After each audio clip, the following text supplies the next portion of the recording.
In this video, we are going to learn how to visualize formulas for assets and asset groups in a flexible scorecard layout using Edge2Web's no-code scorecard builder. Starting at the app homepage, we can navigate to the scorecard builder by dropping down the Tools menu and clicking on Scorecard Builder. Starting with the toolbar, there are several buttons that are enabled and disabled. When enabled, you can hover over a button to see its tooltip that describes the button. Click on the Open button. This will open the scorecard selector. The scorecard selector allows you to manage scorecards by creating or deleting scorecards and selecting existing scorecards to edit. In a previous video, we created the total count, good count sum, and scrap count sum formulas, so let's create a scorecard to use those formulas. Click the Create button and enter a name. I'm going to call this Parts Produced because I will use this scorecard to compare the good, scrap, and total number of parts produced. When you select and load a scorecard, the two previously empty cells are loaded with your selected scorecard. To briefly summarize the two, the left labeled Preview Sample Data is a preview of what your current scorecard configuration will look like. This allows you to see your changes in real time without running your scorecard. The right cell is the scorecard editor. This is where you will modify your scorecard and where we will start taking a look at. We will come back to the preview later in the video. Starting with the description of a scorecard, this is a plain text box that allows you to enter anything you need to describe your scorecard. Below that is the list of formulas. When your scorecard has no formulas as shown, the list will be empty and the scorecard preview will not have any contents. Add a formula by clicking the plus button. By default, no formula is shown, so let's choose a formula. Click the drop-down box to get a list of all the formulas you have created and saved in the Formula Builder. For my first formula, I'm going to choose the total count. Notice how the scorecard preview updated as soon as I made the change. Also notice how there are two sections on the scorecard.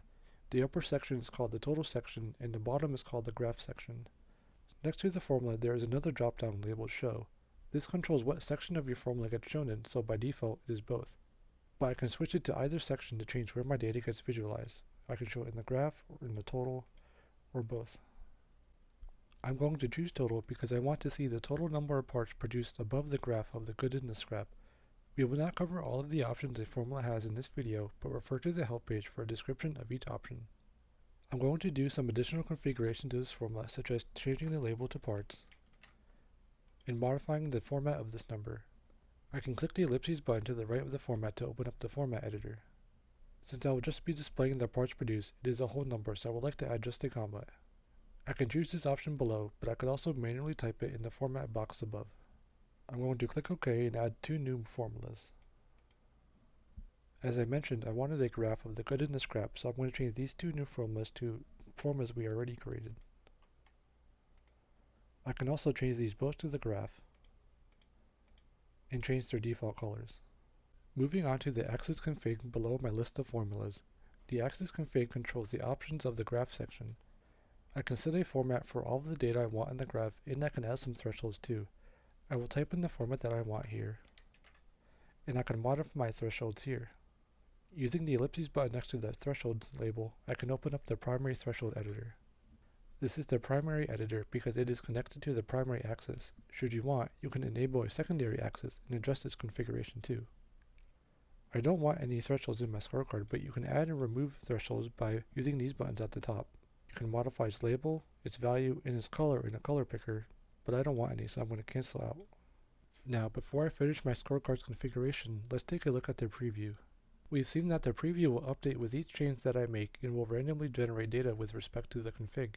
If you want to see more random data without making a change, click the Randomize button in the bottom right. Additionally, the Show Time Series switch will force the graph to show as a time series instead of a bar chart. This only controls the preview. When running a scorecard, the graph will automatically switch from a bar chart to a time series chart when there are more than 24 data points in a time period. To finish off our scorecard configuration, let's move to the top of the editor where we have a couple more options.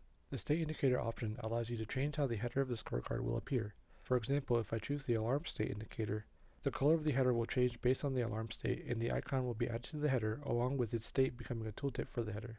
On the other hand, I can choose reason. This will color the header of the scorecard and add its current state according to the recent configuration.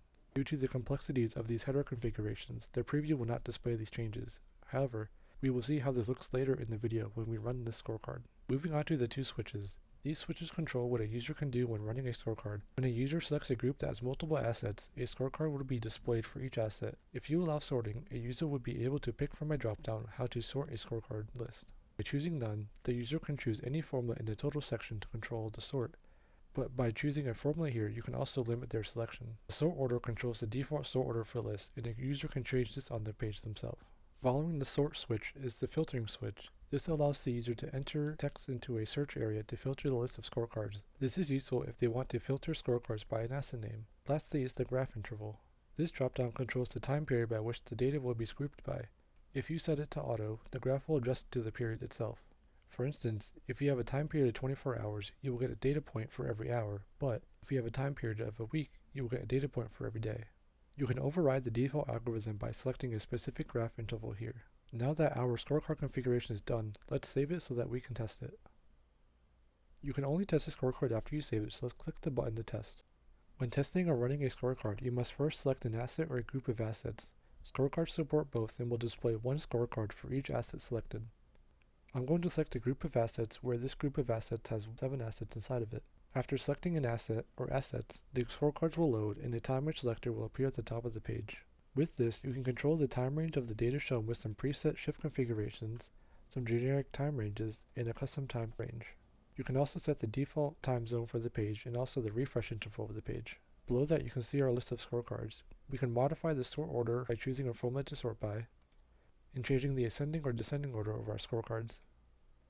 Edge2Web's no-code scorecard builder is a useful tool to visualize your data in scorecards for each asset as shown here, but their use also extends beyond what we have seen in this video. In another video, we will explore Edge2Web's no-code dashboard builders and how you can reuse these scorecards as components on a dashboard. Thanks for watching.